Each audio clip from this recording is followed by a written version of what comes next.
Instagram. Hello and good morning. Welcome to today's episode of The Trish Lynn Show. Today we are talking about money stories and obviously a juicy topic that I love to talk about, especially being someone who has come from a place where I could have let my money stories dictate how my life is lived, and I didn't do that. So we are waiting for Cindy to come on and join us. There she is.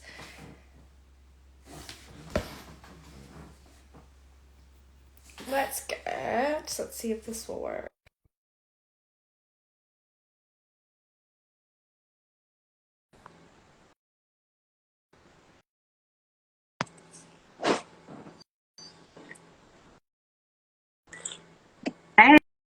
Hey. Hi, how are you?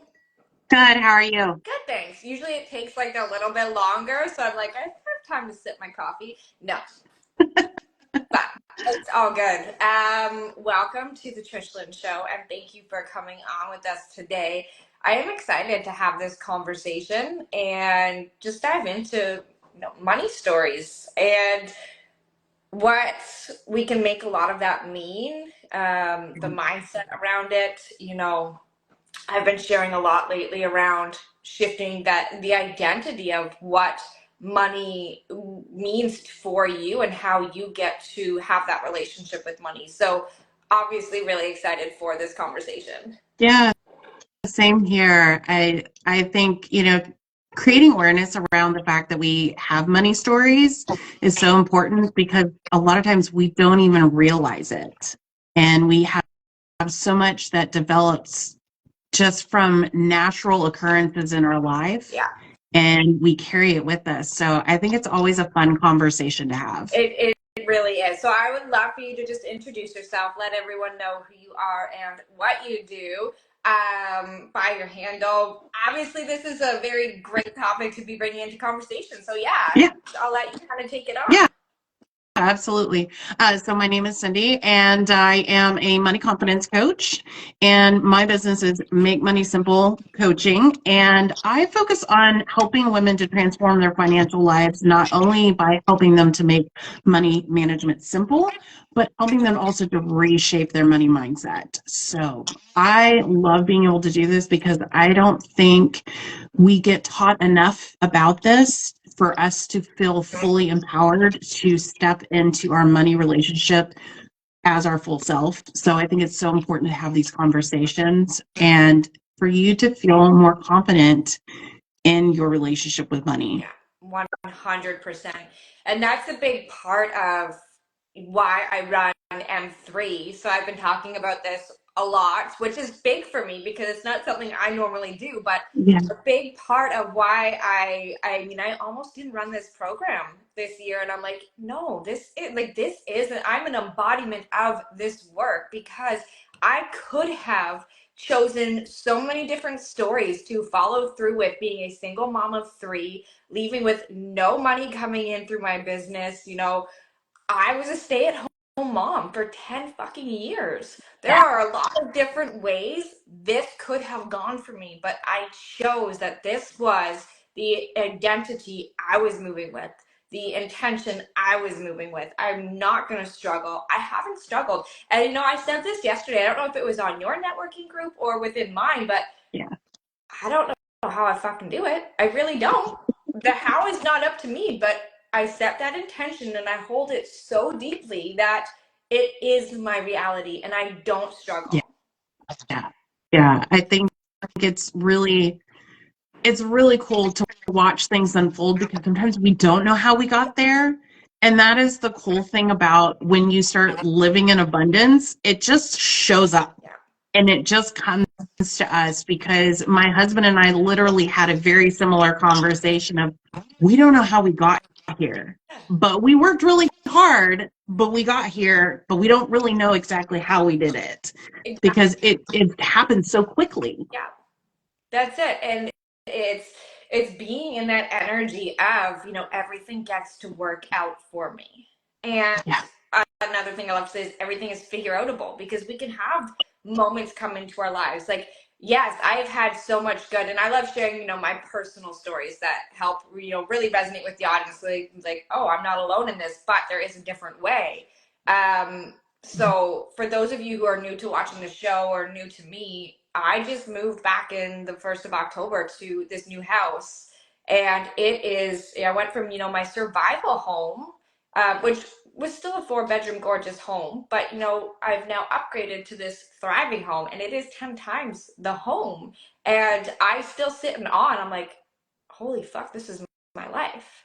And while there is so much good, we have the duality of what gets to happen on the other side. There's still pieces that I'm experiencing that I actually don't share on social media, but I've got some stuff going on with the government because my ex, I went and filed for court a while ago now. We didn't end up going to court, but he said, if you file for court, I'm going to screw you. I'm going to CRA and I'm going to screw you. Well, guess what, you guys? He did.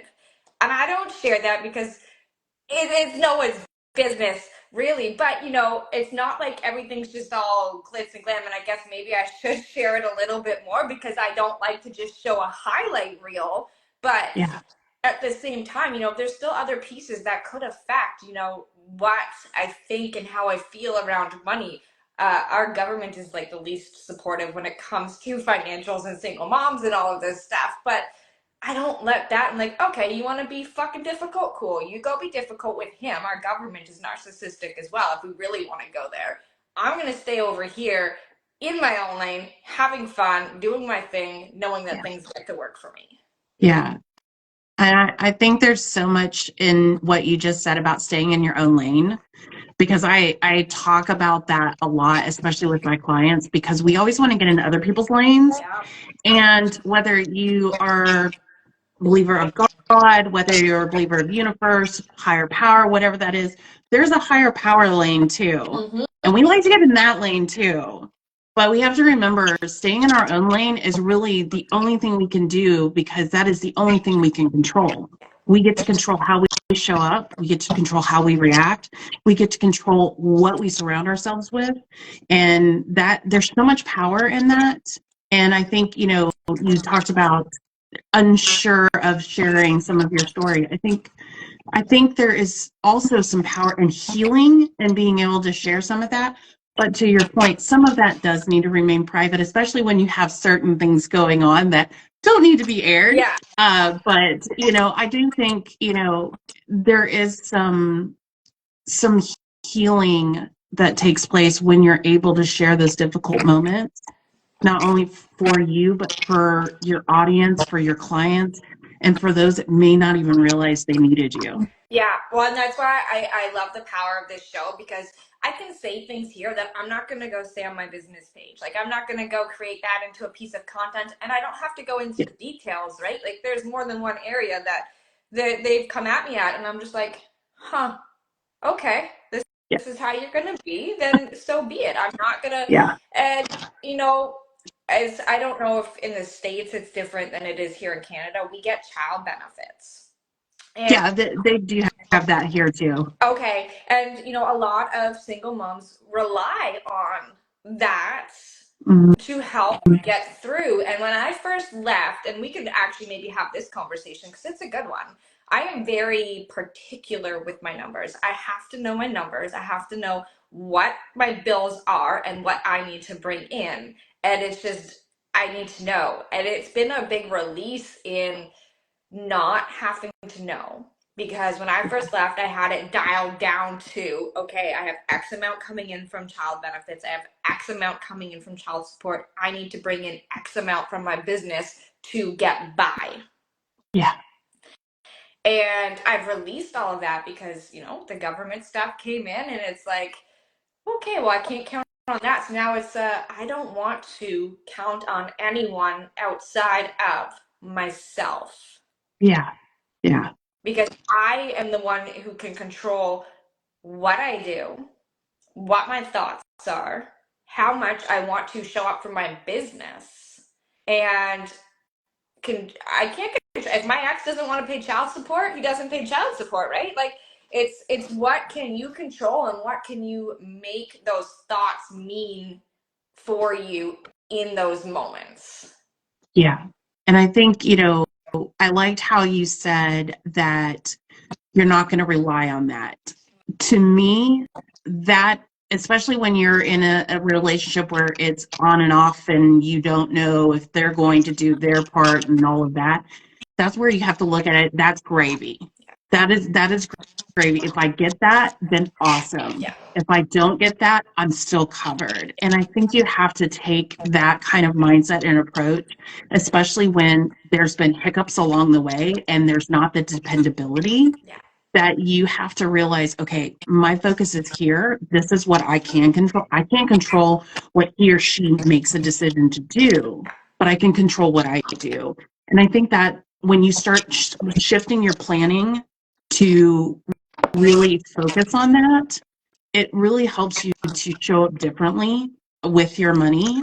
And it helps you to have a better and clearer relationship with your money because you know exactly where you stand.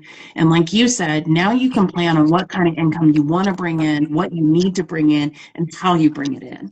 And so I think there's again a lot of power behind that as well, because you're taking back control from someone that thought they had control. Yeah. And I knew, for me, leaving, I knew he was going to use that as a piece of control, because that's what narcissists do. They're still, how many little ties can they have? Yeah. And truth be told, I would love to have a day where I don't want his child support. But facts are, You got kiddos. we've got 3 kids. We're in the economy that we're in. We're still both providing for them. And we're doing the best that we can do. And I've actually set a goal that at some point I would like to be able to take that chunk and put it aside Yeah. for them for the future. So it's not going to waste. Because if I say, yeah, I don't want your child support, he'll fucking blow it. I know how he is with money. So it's just looking at things in a different way, but a more empowering way. Yes, I know now it is coming in. So in a way, I rely on it, but I don't rely on it to come in when it's supposed to come in, because that I know doesn't happen. So I already always make sure, I've got money in the bank for the bills. I have X amount in savings, and it's just doing what works for you, but in a way that still feels powerful and not in a scarcity mindset of, oh shit, I need this to come in before I can pay my bills. If this doesn't come in, I can't pay my bills, and then what? Yeah. Because that's not an energy that I subscribe to. Yeah. And it can be difficult to shift away from that entire mindset, because we get very fixated on, well, this is what I need. Yeah. But when you start looking at it from, well, if I'm able to cover this or I'm able to do that, then I can do different things with this. Yeah. If it comes in, if it happens, because eventually you're going to get your money. You just don't know when. And so I think it's important to look at it in different approaches and not so much of, well, no, I didn't get this, so now I'm screwed. I'm stuck. Yeah. What can I do differently that allows me to do that? And it is a hard thing to process in the moment, because we're in the weeds going, what am I going to do? Yeah. That's it. And it's funny because I'm going to say this right now. I wrote it in my notes driving to take my kids to school, but it's an identity. Money is an identity. It's who you are in your core, and that relationship and those thoughts that you have like deep within your soul. And when you're in it right now, it's thinking greater than your current reality. Yeah. And it is such a hard shift to make. It's not like I just started this work, the last 2 years since I left. I have been doing this and implementing since before I left, because I knew for many women in toxic relationships, money is a big piece. Most of us are reliant on them financially because it's that seclusion piece, bit by bit. I lost, everything that was in my name. I became a stay-at-home mom, and I was financially reliant on him. Yeah. So the work, I knew the work had to start long before I left, or I would be in that scarcity and I wouldn't be able to have stayed gone. Yeah. I think a lot of times, we see things out there that you eliminate a limiting belief and it's gone. And my experience is it's not gone. Oh, It is dormant. And yeah, it is still there because there's something that's going to happen that's going to expose it and bring it back to the surface. yeah, And I am someone that I grew up not having a lot. And so for me, money equals security and it equals safety. So if I don't have it, I go right back to that place. mhm, And so you have to constantly work on that mindset. And the fact that you're bringing up that you had to start early on before you made the transition, like that is so important and something that I don't think a lot of people realize, that you have to start it long before you actually believe yeah, it and get to that point. yeah. And it's just shifting, um, what money means for you, Yeah. and feeling safe in that. And we can talk about this both ways. We can talk about feeling safe from a scarcity mindset of I'm not going to have enough. And that same feeling actually translates to the other side of no one. We talk about having 10K months, 20K months coming in through our businesses.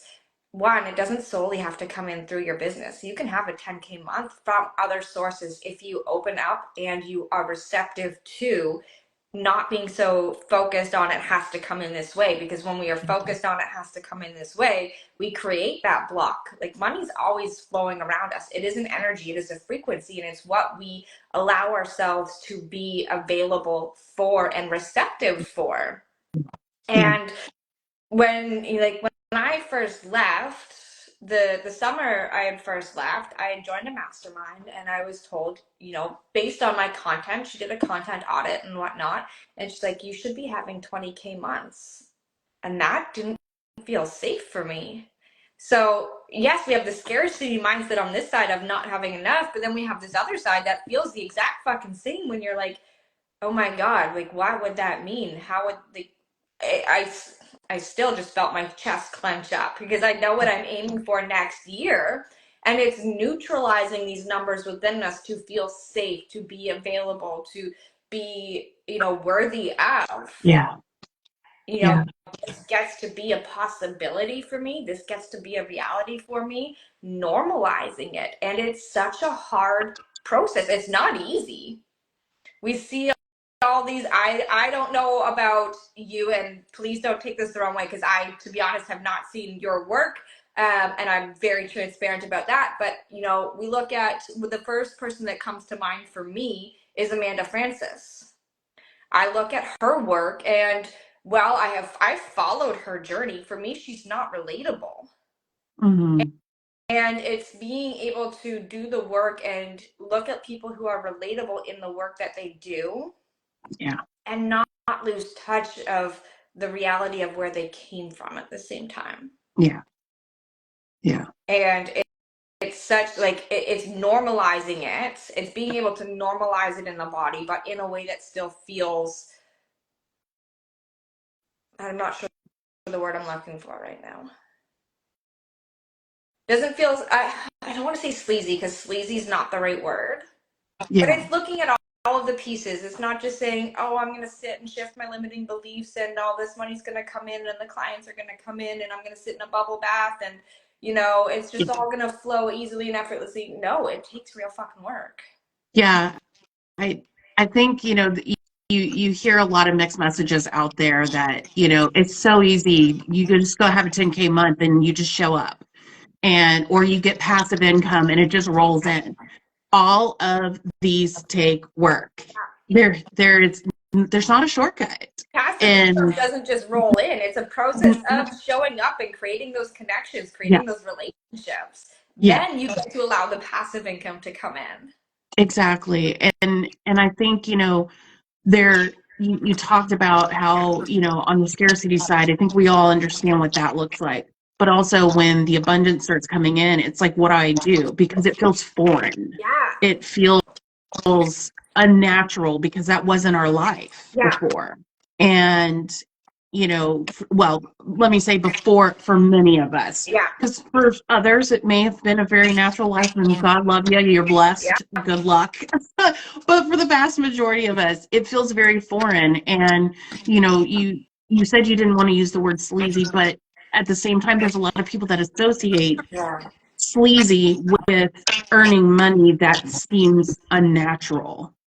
And because it's put us in this place in our mindset that we only deserve so much, Yeah. and now we're bringing in more, and so we're like, that's not supposed to be for me. That's somebody Yeah. else, and so we get this almost imposter syndrome of with our money. And coming And back so to the self-worth. yeah, yeah, exactly. And I think we almost kind of like when somebody's paying us compliments, sometimes we kind of push it away. We're doing the same thing with our money when we feel like scared of the fact that it's coming in. And I think it's okay to feel uncomfortable about it because it's new. I mean, it's new, and you're going to feel uncomfortable, and you're going to have to ease into it, and you're going to have to go, okay, what do I do now? How do I leverage this? What can I do differently in my business to go to the next level? So there's so many things. So if you look at the what ifs of the positive what ifs versus the negative of, oh, this is going to be more in taxes, this is going to mean people coming after me, looking for my money, all these other negative things. Look at the positive what if of what you can do. Yeah. And I think that's where the shift starts to take place.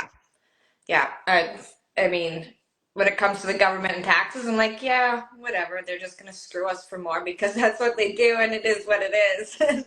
I've had that like real I don't give a fuck attitude with it because they get you every way. Here, you want to work, we're gonna tax you. Here, you want to buy something, we're gonna tax you. Yeah. Like that's again, that's beyond our control. It is what it is, and it's going to happen. Yeah. And we get to still create on top of this, and it's neutralizing what it means for us within our body and being worthy and feeling worthy of the amounts that we're trying to call in. Like for me, I've set it's an unrealistic right now in my reality, it's an unrealistic goal for next year, but I am doing the work. I am stepping into the identity of, okay, like this gets to be me, this gets to be my life. Yeah. And when I bring in that amount, because it really is about, not if I do, but when I Yeah. do, again, shifting the little thoughts, I get to do this. Yeah. And I'm going to get to do that. And I'm going to do this for my kids. Yeah. And so many things. And it's being able to, that shift, I just felt even saying it, the shift in my body energetically increases your frequency. Whereas I could say, oh well, if it happens, I'm going to do this, and if it happens, I'm going to do that, and I can feel my energy lowering at the same time. So it's always thinking into the positive of what's available to us. And I think we've grown in society as humans to just always look at the negative. We always pick up on what can go wrong, or why we shouldn't have something, or why we shouldn't do something, or well, it might not happen, so if it does, maybe. But it's such a lower vibrational frequency, and calling in those higher minds is a higher energetic frequency, and the world runs on frequencies, and we still forget that piece, and our thoughts create our feelings, which creates ultimately our frequency that we are putting out. Yeah. And I just nerded out there, and I'm very sorry. No, I'm right there with you because, they talk a lot about the RAS, which is the reticular activating system, which is basically what you seek out, you find. And when you look for red cars, you find red cars. But if you start saying, I want to look for white cars, then you see all the white cars. So you train your brain to find what you want it to find. So when you look for all the negative, that's what you will find. You have to look for positive evidence of your abilities, what you can do, how you can do it, what you can learn and grow from. Those are all positive evidence. And I think that's where we get caught up because it's very easy to take in and consume the negative. Mm-hmm. It's harder to look for the positive, so you have to train your brain. Yeah, you have to train your brain to look for the positives, but you also have to be very aware of your environment and the people around you and what they are putting out, because you can do the work for yourself, but if you're in an environment where everyone is still kind of bringing you down or looking for the negative, well, that automatically sucks you back in. And it's hard to step back. I've had to draw lines on relationships, and you know what, this is the line. I don't cross it, because otherwise it's going to suck me down into that cycle and not raise me up to where I'm going. Yeah. And with the goals that I have personally set for myself for next year, I'm like, shit, I need to be in different circles. And it's Yeah. recognizing that as well, of okay, like this is where I'm going. What circles do I need to be in to bring myself up? Yeah. I think there's something very, very specific in that, because when you surround yourself by lower thinking, you're going to be stuck there and you are not going to be able to get out. And that doesn't mean that you never talk to those people again. It doesn't mean that you cut ties with them. It just means you determine how often that happens for you. Because, some of those are family members, some of those may be longtime friends, but we have started to outgrow them. And so now we have to find a bigger pond for us to be the smaller fish at this point, so we can grow with those other fishes. And I think there's something about that I've had to learn, because I had to cut ties with some of my family because I just couldn't anymore. Yep. And, now I am so much better for it. And those are hard decisions. And that's what you have to look at is, who do you want to be and who do you want to become? And how do you surround yourself with those people that are going to get you there? Yeah. And it's such a level of self-awareness. Yeah. That so many people I find are still not recognizing. And I'm going to say it all day long, because it's really becoming aware of you and Yeah. what spaces you are putting yourself into. Yeah. One thing I do like to look at and talk about, and that I don't think is talked about enough in the online space when it comes to that relationship with money, is actually looking at your bills and looking at the things, and not just a hope and a prayer that it's going to all work out, but you still have to look at your numbers. You still have to look at, this is what's going out, this is what I have coming in. Realistically, yes, we can sit and want to call in a greater number, but you still got to know what your basics are. You do. And I think that's where I find most people struggle, is they've told themselves all these stories of, I'm horrible with money, I can't do math, I can't manage my money. And so now you've created this whole identity and you're not even looking at your money anymore. And it sounds so simple to do, but for some people it is like, it's like pulling teeth. I mean, I fucking suck at math. I'm the first to admit that. My kids know it. If there's a math question, my kids laugh because they know I'm going to pull out my phone and get the calculator. Like, it's one thing I do not do. My son and I will go to the grocery store, and if we're comparing, what's on sale for like 2 for this, or, the bigger box for this price, he'll sit, and he's a fucking genius when it comes to math. He 100% gets that from his dad. And he can sit and do it and say, this is the better price. Yeah. And I love that for him, because it's teaching him those things at the same time. But when it comes to math, I suck at math, but I'll still look at my numbers. I'll just have a calculator. It takes me a little bit longer. But you have to still know what's coming in, what's going out, the basics of, without slipping into a scarcity mindset. Yeah. And I want to tell you that the fact that you pull out a calculator to calculate, just even some of the smallest things, there's nothing wrong with that, because you know what? You got to leverage the tools that are available to you. And if that works, then that works. So you don't suck at math because you know how to put it into the calculator to get the results. So, but I think, to your point, just, looking at the numbers is so important. While you may not have to be a whiz at this or that, just knowing what you have coming in and what you have going out is just so crucial, because how can you confidently make any decision, whether you're going to buy a house, whether you're going to buy a car, whether you're going to start a business or any aspect? How do you make that decision if you don't know your numbers? Yeah. And was, in my 16 years with my ex, I was the one who handled the numbers.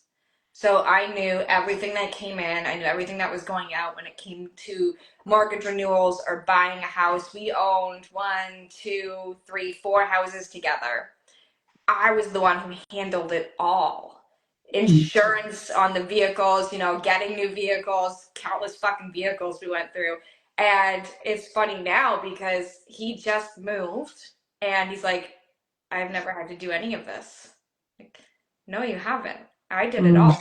He got himself a new truck, and in the summer we were at soccer and he's like, I got fucked with insurance. I'm like, why? Because I didn't call before I bought the truck. I'm like, why not? Like all little things that I would have done. Yeah. And when you look, like, it's being able to recognize your strengths. So like for me, I know my strength is in numbers and looking at the numbers and being able to shift my mindset around what those numbers mean. Because, even if we look at rent, I pay an astronomical amount of money compared to what rent is in the States by what I've been told. But this is the norm in Canada. This Yeah. is this is what it is. And it's looking at, okay, well, this is what it is. I can't control what it is, but I can control how I am thinking about it and what I am bringing in. Yeah. Yeah. And I think that's the thing is we have to look at what is our role in it and what can we control for ourselves. Because you're right, there are things that are out of our control. I can't control how much groceries cost, but I No. can control where I shop. And Yep. I can control how often I shop, and I can control whether or not I lean into sales or if I just buy whatever is Yep. there. So there are aspects we can control to manage certain things, but I can't control that eggs is $5. I can't control that it went up to $10 or whatever, so I can't control gas prices. There are just some things that we can't control, but we can control how we look at it and what we do. Yeah. That's it. The simplest things. And that's where him, I guess my point for that was him and I had that conversation and I tried to explain some of the little things to him from, Yeah. what I used to do and take care of, because I have no hate towards him. He was a shitty husband, 100%, but he's still the father of my three kids. And if I can share what I used to take control of to help you, then yeah, I want to do that. But it's, when it comes to groceries, we can get in such a scarcity mindset there. Yeah. And you have no control over the fucking prices are astronomical. I remember when pop used to be like 2 for $6. Yeah. 2 cases, and now it's 2 for 14. I was like, are you fucking Yeah. kidding me? And I will not spend that because I know what it used to be, Yeah. and I know my kids waste it. Like, they do. I love them, but they do. So now I'm like, well, you know what, you guys, I'm gonna buy you a bottle of pop, and you can go through it that way. And like, I don't drink pop at all, so for me, I won't touch it. Yeah. But at dinner they like to have a pop. I'm like, okay, that's cool, but you're gonna drink it out of a bottle and in a cup. You're not getting a can because I refuse to pay those prices. But I will buy you this. Yeah. And it's just looking at like the little things, eggs. I actually got in shit yesterday because I bought eggs from Walmart. Like, I'm sorry, I didn't have time to drive out I like to get local eggs. I Yeah. make my own bread. Like, there's little things that I do because, one, I know the ingredients that are in a lot of things and I don't like it. So I make my own bread. Um, but yeah, that was funny because I'm like, I know I spent more money getting them. They're like, I don't know, like 65 cents more at Walmart than going to support a local farmer who has eggs. Yeah. And it's looking at it that way too. A lot of times people will have things to say about shopping local or, visiting your local farmers and they're more money. Let's shift the mindset there because I hear a lot of complaints that way. Yeah. And I'm like, yeah, but you know where it's come from. Yeah. Yeah. It's been humanely raised versus mass produce. Yeah. Like there's so many different ways to look at it, and you're supporting someone who's local, putting their life into doing this work. I mean, chickens are chickens, they're not hard. I used to have chickens, but I'm not allowed to have them here, or I would. Yeah. That's my goal, to one day be able to have property, build a house, and have the chickens and the animals and my big garden again, because I loved it. And it's not that it's cheaper, because in the end it's more work. So it costs my time, and my time is money. But Yeah. it's doing the things that feel good for you and looking at things from different perspectives, in what you can control and what you can't control, and how are you helping someone else out at the same time. Yeah. And I think the important lesson in that is you invest in the things you value. Yeah. And you're going to spend money on things that are important to you. And for some people, getting farm raised products is very important. When you say that, you've got to cut your grocery bill and all you're buying is processed food and you're not feeling good all the time, look at where you're spending your other money. Could you shift some of that to being able to go to a farm and being able to do that? And you also talked about, being able to do your own garden and stuff. Yeah, that takes time, that takes money. And sometimes it's not cheaper. Nope. But there's a sense of pride, there's a sense of fulfillment, there's a sense of peace that you get from doing those types of things. And I am just a firm believer you got to lean into what you love. Yeah. And your money is a tool for you to support the things you love. Exactly. And it's, yeah, exactly. Yeah. I can't even follow up anything with that, because that's exactly what it is. And it's your choice, your decisions that get to lead you to where it is that you want to go. Yeah. And only you are in control of that. Yeah. And I think a lot of times, again, we go back to the whole idea of the stories we tell ourselves. We tell ourselves all the time, we can't afford this or we can't afford that. And while in some instances, it may actually be true, we don't have the money, but you can always create more income. Yep. You can always find a way. So it's just about shifting that mindset of, I can't afford that right now. What can I do to get that? How can I make that a reality? How can I make some shifts to make that lifestyle my reality? And that's where, really working on your mindset and your money stories and reframing what you actually want. God, man, there's so much power in that. And So much. you get to change your entire way of being. And that is the true sense of power, because your money works for you. You don't work for your money. I love one affirmation that I picked up along the way, and I've been saying this for at least 5 years now, is money is an unlimited renewable resource. And I will repeat that, and I will ask myself, how? Open up your subconscious mind to the how. How does this get to work for me? How does this get to be my reality? How do I get to afford this? The power of manifestation is real. You do have to work for it. You have to put in the work, but the power is real. And when you can open up to believing it is possible for you and asking the questions that gets your subconscious mind working and taking that action every single day, it gets to be a reality. Yeah. And I always tell people that I am a woo makes the work kind of girl, because I believe you need to speak things into being, but I believe you need to take action to make them a reality. It takes both sides to find that balance. And I think, there are some people that think you just need to work all the time, but they never fix the mind. And then you have people that fix the mind, but never do the work. So the things don't align. So I think there's something very powerful behind the woo meets the work. I mean, you can work all the time and bring in the money, have the best job in the world. You're going to fucking burn out. It's going to happen, because we still need to be able to come back to being human and getting to live our lives. We need it. And it's finding that balance of, I literally just sat writing a piece of content on this, because it's not just let it happen. We still have to We still We didn't just show up. I'm just gonna sit here and meditate Yeah. until it becomes my reality. Yeah. No, we still have to take the action to take those steps and create that forward momentum.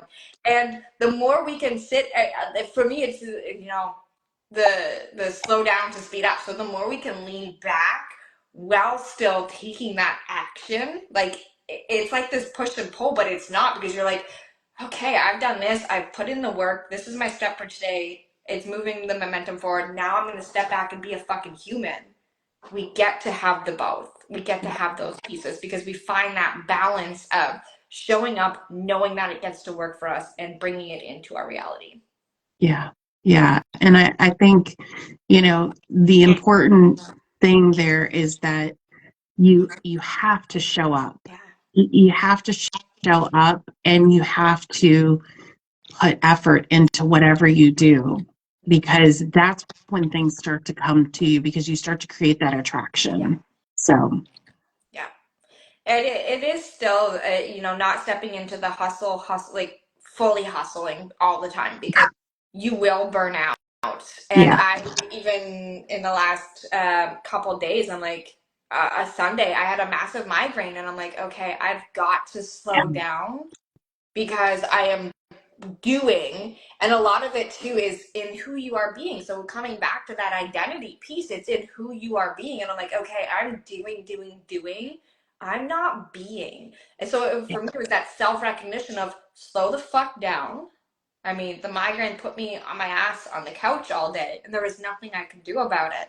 And it was in that piece that I'm like, okay, I am being forced to slow down because I am not being, I am doing. And it's that balance of both. Yeah. And I think, you bring up a very good point, because as entrepreneurs, we get very hyper focused on what we're doing because we love it and we have a passion for it. But our bodies tell us real quickly when we've crossed the line, and you have to be okay with taking that moment to say, okay, I need a pause, I need a break, even if it's just for a couple hours. Yeah. Like, just to step away. And I have my time with my husband, and that's very sacred for me. And I promised myself I would never be a workaholic ever again. And I have kept that promise to myself. And it's been hard because there are moments where I'm just like, oh, there's something right there. But I have to take that space for me, or I will be on burnout mode. Yeah. And it's never a good thing.